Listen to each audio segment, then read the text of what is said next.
Yaa obboleeyyan kiyya, yaa uummata fannaan uummata Oromoo. Nuti duraan daabboo qabeenyu kan eeletti dhahanii nyaatan san beekna.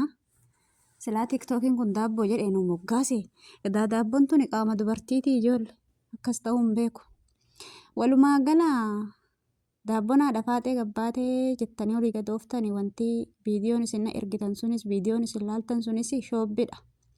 Kan isiiti miti. Walumaa gala yooma gadi baate wanti sun shoobbii dhuguma rabbi daban dalagina safuun mana keessan gala isiniin har'aa baga baate salphatte jettan kun rabbiin fidee isin salphisuu danda'a yookiin ilma keessan salphisuu danda'a.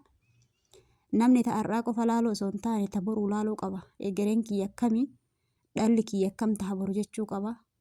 Nama miidiyaa kanarratti salphate jedhan kan itti gammachuun gaarii miti. Walumaa gala mucayyoon immoo mucattii akkasii miti. Yogguu isin akkatti irra deddeemtanii waa jettan kana garaan nu danda'u nuti. Nuuf haati faaxee qaaliidha.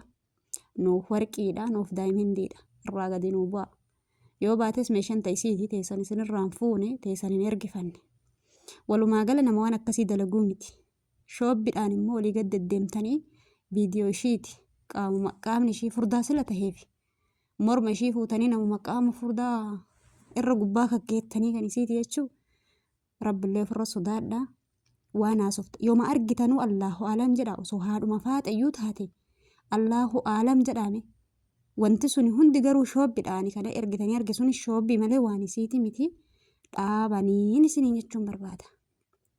Garuu immoo ijoollee huma feetan yoo rakkattan miidiyaa kanarra baatanii boo'ina akkuma nama isin jaalatu qabdan nama isinitti gaddu nama isinitti gammadu kan haadha faaxeeti jedhee jala deemu hundatu viidiyoo isii jedhee sarchi godhaa nuun jedhee miidiyaa kana cufe kun haadhuma faaxee.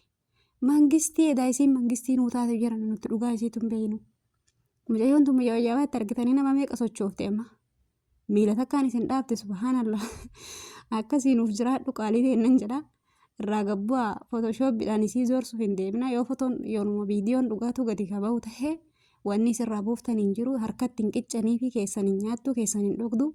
Kan ofiitiin bultii irraa gabbu'aa haadha faaxeen isin jechuu barbaadan akkasii fanaa jimaa ammatti akkatti. Nama hedduu jaaladhu nama hedduu kabaju haadha faaxee gootitii tan akka dhiiraa. Akkuma asliin jedhe san isiin heeruma osoo hin ta'in isiin tafuutu sigalee kan dhiira kabaltee laali dhiira akkana dubartii arrabsitu tana. Haadha kee akkasii kee namaan jedhu kana silaa haadha faaxee kanatu fuudhee kushiinaa keessan ergataa jechuudha safuudha malee. Waan akkasiiti waa baay'ee nama hin dubbisinaa. Warri immoo daabboo isii jettan egeree keessaniif yaada.